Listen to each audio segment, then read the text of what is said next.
ये तो सबसे पहले हुआ ना। सबसे पहले तो यही है। सबसे ज़्यादा हरियाणा में सबसे ज़्यादा काम मंजूर हुए थे और सारे काम पेंडिंग कर सारे ये मेन यही है। NIT विधानसभा में पहुंचे हैं, क्या कहेंगे? सबसे पहले तो पंडित जी को हम बहुत बहुत सारे शुभकामनाएं देंगे। भाई मुनीष को शुभकामनाएं देंगे जो आज इतना अच्छा यहाँ पे आयोजन दिवस को किया गया और जो हज़ारों लोगों ने यहाँ शिरकत करी, सबने मैं समझता हूँ कि आशीर्वाद दिया, सबने शुभकामनाएं दी। जहाँ तक NIT क्षेत्र की बात है, बड़े दुर्भाग्य की बात है कि इस 3-3.5 वर्ष की सरकार में NIT क्षेत्र भेदभाव और अनदेखी का शिकार हुआ है। सारे विकास कार्य पेंडिंग हो गए। जो तेज़ी से विकास की तरफ बढ़ती हुई गाड़ी थी NIT क्षेत्र की, जिसमें चाहे वो मूलभूत सड़कों से, सीवर से, पीने के पानी की लाइन से, ट्रेन, चाहे वो ट्रेन पक्की करने की व्यवस्था की बात हो, एक बहुत बड़ा प्रोजेक्ट था, चाहे वो कॉलेज की बात थी, अस्पताल की बात थी, और बाकी जो मूलभूत सारी NIT के जो विकास कार्य चल रहे थे, एक तेज़ी से हमारी सरकार के समय जो है पंडित जी के नेतृत्व में यहाँ पे हुए थे। मगर अब 3.5 साल से बिल्कुल ब्रेक लगाने का काम हो रहा है।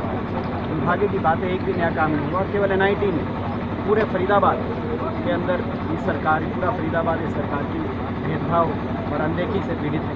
कोई एक नया काम फरीदाबाद में हुआ नहीं। 3 साल की जो इन्होंने ऐड निकाली, उस ऐड में भी जो 3 साल पहले हमने जो है मंजूर कराए थे फरीदाबाद के प्रोजेक्ट, उन्हीं को दोहराने का काम किया। चाहे बल्लभगढ़ मेट्रो की बात हो, चाहे ये जो नेशनल हाईवे 4 लेन की बात हो, चाहे वो जो बाईपास पे फ्लाईओवर जो हमारे समय बना, चाहे वो उसकी बात हो, तो हमारे ही प्रोजेक्ट्स को दोबारा से बताया गया कि भाई ये प्रोजेक्ट्स फरीदाबाद में लेके आए, जबकि एक नया प्रोजेक्ट, ये कोई विकास के नाम का कोई बड़ा प्रोजेक्ट फरीदाबाद में नहीं लेके आ पाए हैं। तो सरकार भी इन बातों में जवाब दे और पूरे प्रदेश में जो ये कार्यशैली सरकार की रही है, उस कार्यशैली से तमाम वर्ग प्रदेश के, चाहे किसान हो, चाहे छोटा व्यापारी हो, चाहे गरीब आदमी, आज त्रस्त है। प्रदेश में दिशाहीन जो है एक तरीके से शासन चल रहा है, चाहे मुख्यमंत्री हो, चाहे सारे कैबिनेट मंत्री हो, कुछ ये नहीं समझ में आ रहा किस दिशा में प्रदेश को लेकर जाने का प्रयास कर रहे हैं। 3.5 साल प्रदेश के जो है पूरी तरीके से विकास की गाड़ी को पटरी से उतारने का काम इस सरकार ने किया और NIT क्षेत्र भी उसका एक जिता जाता सबूत।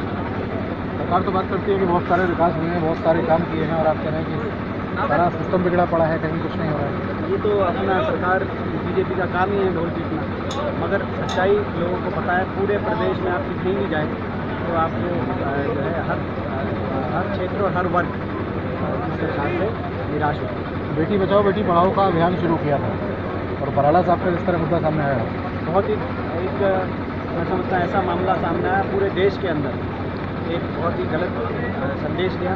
खास तौर पे जब शुरुआत में जब धाराएं लगाई, जब उन लड़कों ने छेड़छाड़ की सारा प्रकरण सामने आया, धाराएं लगा के और उसी एक दिन में कुछ घंटों में उन धाराओं को हटाने का काम हुआ। 2 बयान आए DSP के। पहला DSP का बयान ने कहा कि नॉन अवेलेबल है, फिर कहा कि अवेलेबल है और हमने बेल दे दी। 2 घंटे के बाद थाने के अंदर खातिरदारी की बातें आई। CCTV कैमरे की जो फुटेज है वो शुरू में पाई नहीं गई। ये जो सारे शुरुआती कार्रवाई में जो चूक हुई, जो ढिलाई गई, वो किसके इशारे पे हुई, किनके आदेशों से हुई, किस दबाव में अधिकारी काम कर रहे थे, सरकार को इस बारे में पूरी तरह जानकारी देनी चाहिए। और उसके बाद भी जिस तरीके से BJP के नेताओं ने बारी बारी ट्वीट करके अब अपने जो है वक्तव्य देखे, नारी के सम्मान को उछालने का काम किया, उस वर्णिका की तो जो है वहाँ पे उनका सम्मान, उनकी इज्जत तो एक बार उछालने का काम किया उन 2 लड़कों ने, मगर उसके बाद ट्वीट पे बैठे बैठे जो है चरित्र हनन करने का प्रयास किया BJP के नेताओं ने अपने ट्वीटों के माध्यम से। लड़की पीड़िता का ये बड़ा एक सीरियस मामला है, क्योंकि कोई पीड़िता हिम्मत करके सामने आती है, कभी कल को भी कोई इस तरह का कोई एक अपराध हो सकता है, कहीं छेड़छाड़ की बात हो, कहीं दुष्कर्म की बात हो, तो यानी कि पीड़िता सामने ही ना आए। जो पीड़िता सामने आएगी तो BJP वाले ट्वीट के माध्यम से उसी का चरित्र हनन करेंगे पीड़िता का। तो वो अपने घर बैठे ट्वीट करके, किसी ने कहा कि भाई 12 बजे क्या कर रही थी, किसी ने पुरानी तस्वीरें, फेक तस्वीरें डालने का जो काम किया, मैं समझता हूँ वो भी एक बहुत ही निंदनीय जो है आचरण रहा भारतीय जनता पार्टी। तो कुछ लोगों का इनकी राष्ट्रीय प्रवक्ता ने तो एक ट्वीट करके और 1 घंटे के बाद जब देश में एक बड़ा भारी बवाल मचा तो कहा कि मेरा ट्विटर चोरी हो गया था 1 घंटे के लिए।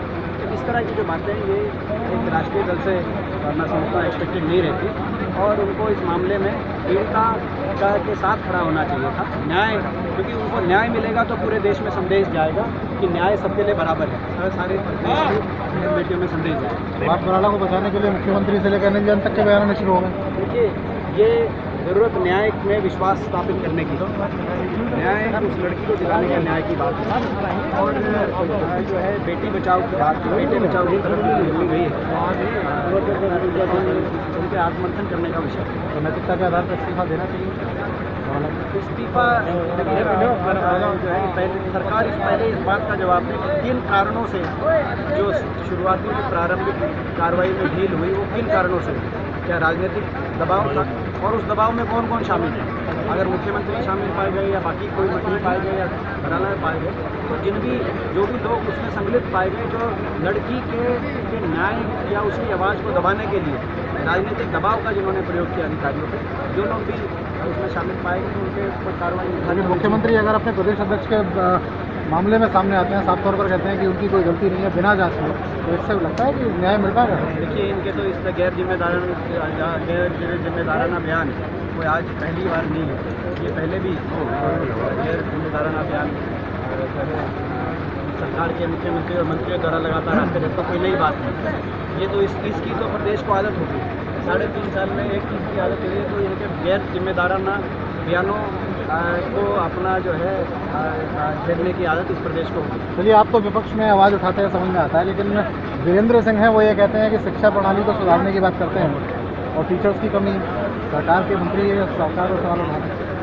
उनका दर्द, तो उनका अंदरूनी दर्द का तो हमें पता है, मगर जो उन्होंने बात की है उसमें भी दम दिखाई देता है, क्योंकि जो है बात तो उन्होंने मुद्दे तथ्य पे आधारित बात की, तो उसके बाद ऐसे जो सरकार की जो शिक्षा की बातें हैं उनकी कौन पूछती है। इस सरकार ने कोई शिक्षा के क्षेत्र में 3.5 वर्ष के अंदर बिल्कुल अनदेखी हुई शिक्षा के क्षेत्र में, कोई नई यूनिवर्सिटी नहीं प्रदेश के अंदर, कोई जो है अपना इतने स्कूल जो अपग्रेड की बात आती है बल्कि डाउनग्रेड कर दिए, 170 स्कूल इन्होंने सबका जो अपग्रेडेशन की उनको ख़त्म कर दिया। महिलाओं, पहली बार लड़कियों को अनशन में बैठना पड़ा प्रदेश के इतिहास में स्कूल को अपग्रेड कराने के लिए, तो और जहाँ एक आधी जगह अनशन में लड़कियाँ बैठी और स्कूल अपग्रेड भी हुए, वहाँ पे अपना टीचर जो है भेजने काम नहीं हुआ। एक तो मोस्टली मेरे क्षेत्र में भी है, तो ये मतलब उन्होंने जो बात की है वो ठीक की है।